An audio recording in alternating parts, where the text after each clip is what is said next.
Hello students, in this video we will be discussing about chromosomal theory of inheritance and little bit about linkage.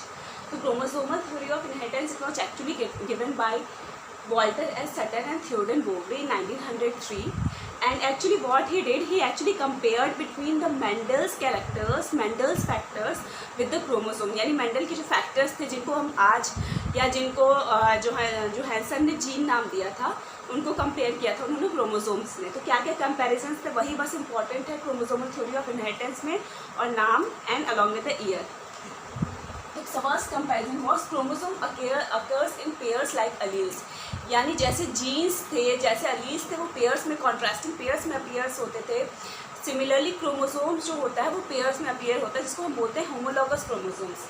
Okay, and homologous chromosomes segregate during meiosis. तो meiosis में तुम लोग खुद ही देखे होंगे कि ये जो क्रोमोसोम्स होते थे ये पहले एक दूसरे से सेपरेट होते थे, एक दूसरे से अलग होते थे।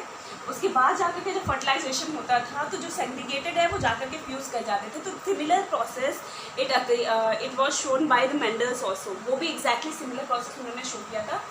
And pair condition of both the chromosome is restored during fertilisation के टाइम पे ही होता था कि एक जो सेग्रीगेट हुआ है वो आकर के दूसरे सेग्रीगेटेड से फर्टिलाइज कर जाएगा। तो सेम जो था वो मेंडल्स ने भी वही कहा था। तो both maintain their individuality from gene to gene. भाई दोनों के दोनों रिस्पॉन्सिबल थे इंडिविजुअलिटी मेंटेन करने के लिए एक जीन से दूसरे जीन तक। तो ये कुछ कंपैरिजन्स थे जो उन्होंने क्रोमोसोम्स और मेंडल्स के बीच में किया था। एंड कंपैरिजन्स ही इंपॉर्टेंट है अलॉन्ग विद द नेम, जो कि मैंने पहले बताया था, एक साइंटिस्ट का नाम इंपॉर्टेंट है इसके साथ में। Now coming on to linkage. Linkage की जब हम बात करते हैं तो देखो क्रोमोसोम्स और जीन्स को कंपेयर तो कर लिया, बट ये तो सबको ही पता है कि there are many number of genes when it is compared with the number of chromosomes. यानी नंबर ऑफ क्रोमोसोम्स की अगर हम बात करें तो वो जी से बहुत ही कम होता है। तो if we say there are 23 pairs of genes, that means एक क्रोमोसोम में या एक पेयर ऑफ क्रोमोसोम में बहुत सारे जीन्स खुद ही होंगे, ठीक है। तो इनका सेग्रीगेशन एक्चुअली सिर्फ तभी पॉसिबल है जब एक जीन दूसरे जीन मतलब when both the genes they are located in the different chromosome. जब दो जीन डिफरेंट क्रोमोसोम्स में प्रेजेंट होंगे तभी वो सेग्रीगेट हो पाएंगे, तभी वो असॉर्ट कर पाएंगे इंडिपेंडेंटली। लेकिन अगर सेम क्रोमोसोम में प्रेजेंट रहेंगे देन दे आर लिंक्ड, यानी एक दूसरे से वो लिंक्ड है। वो एक जनरेशन से दूसरे जनरेशन से पास तो हो रहा है लेकिन वो जीन दूसरे जीन के साथ लिंक्ड होकर के, जैसे कि फॉर एग्जाम्पल मैंने ये बोल दिया है,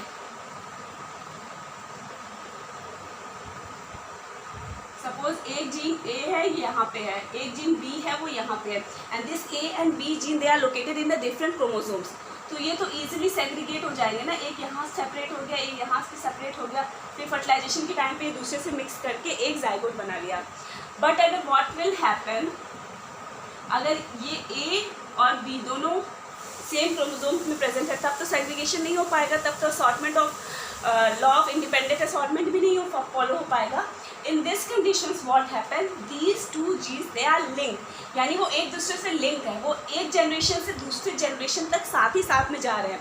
जैसे भाई ये बहुत ही क्लोज फ्रेंड है, एकदम समझ लो अनन्या और सुभा की तरह। ये दोनों के दोनों बहुत ही क्लोज फ्रेंड है, ये एक क्लास से दूसरे क्लास में जाते हैं तो दोनों साथ में ही जाते हैं। तो एकदम एग्जैक्टली इन्हीं टाइप के जीन्स को हम बोलते हैं लिंक्ड, ठीक है। तो लिंक्ड जीन्स की अगर हम बात करें तो देखो जितने क्रोमोसोम्स होंगे, जितने नंबर ऑफ हैप्लॉइड क्रोमोसोम्स होंगे उतने ही नंबर ऑफ लिंकेज ग्रुप्स होंगे, क्योंकि एक पेयर के जो जीन्स है वो एक ही साथ तो पास होंगे, एक ही साथ तो लिंक्ड होंगे। तो इसलिए 23 पेयर्स के अगर क्रोमोसोम्स है तो देयर आर 23 लिंकेज ग्रुप्स। तो जितने भी नंबर ऑफ हैप्लॉइड क्रोमोसोम्स होते हैं, हैप्लॉइड पेयर्स होते हैं, उतने ही नंबर ऑफ लिंकेज ग्रुप्स होते हैं। वैसे अगर हम एग्जांपल ले ड्रोसोफिला मेलानोगैस्टर का, तो ड्रोसोफिला में एक्चुअली 4 हैप्लॉइड क्रोमोसोम्स यानी 4 पेयर्स होते हैं। तो अगर उसमें लिंकेज ग्रुप की बात करें तो उसमें भी 4 होंगे। ओके, अब हम बोलते हैं लिंकेज वैल्यू क्या होती है। Linkage value is actually measurement of how much closely they are linked. Suppose मैं वही एग्जांपल ले रही हूँ, अनन्या सुहा, मतलब इसको तुम लोग पर्सनली मत लेना, बस एक एग्जांपल के लिए मैं समझा रही हूँ। और है एक अनन्या सदफ, ठीक है। अब अनन्या सुहा के बीच में जो लिंकेज वैल्यू है वो है 15, यानी ये और भी ज़्यादा क्लोज है as compare to that of Ananya Sadaf, जिनके बीच की लिंकेज वैल्यू है 10। बात समझ में आ रही है? तो ये दोनों एक जनरेशन से दूसरे जनरेशन तक या एक क्लास से दूसरे क्लास तक हमेशा ही साथ में जाएंगे as compare to that of Ananya and Sadaf. बात समझ में आ रही है? तो इसी को हम बोलते हैं लिंकेज वैल्यू। लिंकेज वैल्यू जितनी ज़्यादा होती है that means the two genes are more closely related, यानी और भी ज़्यादा क्लोज है एक दूसरे से, अब और ज़्यादा पास होगी, ठीक है। अब इसको अगर हम एक इस फॉर्म में बनाना चाहें, सपोज मैंने बोल दिया ये है अनन्या, ये है सुहा और ये है सदफ, ठीक है। अब इन दोनों के बीच में कितना है? 15 है। इन दोनों के बीच में कितना है? 10 है। तो यानी इन दोनों के बीच का लिंकेज जो वैल्यू है उसकी मैंने बात की है, ना कि डिस्टेंस की। तो इन दोनों के बीच का जो लिंकेज वैल्यू है ज़्यादा है, मतलब ये लोग क्लोज है तो इनके बीच का डिस्टेंस कम होगा। लिंकेज वैल्यू ज़्यादा है दैट मीन्स ज़्यादा क्लोज है, और ज़्यादा क्लोज कब होंगे? जब डिस्टेंस कम होगा। तो डिस्टेंस कम इन दोनों के बीच में है, तो अगर इसके बीच में क्रॉस भी होता है इस टाइप से तो ये दोनों हमेशा ही साथ ही में पास होंगे। लेकिन अगर इन दोनों के बीच की लिंकेज वैल्यू कम है, यानी डिस्टेंस ज़्यादा है, जब डिस्टेंस ज़्यादा है तो क्रॉस होगा, तो इट इज़ पॉसिबिलिटी कि ये दोनों अलग अलग टाइम पे या दोनों साथ में ना जाएं।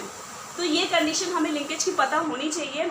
नेक्स्ट क्लास में हम देखेंगे क्या क्या फैक्टर्स होते हैं जो लिंकेज को अफेक्ट करते हैं, क्रोमोसोम मैप्स कैसे बनाया जाता है, तो सारी चीज़ें हम देखने वाले हैं। यहाँ तक कोई डाउट होगा स्टूडेंट्स तो please do tell me. Okay, bye, thank you.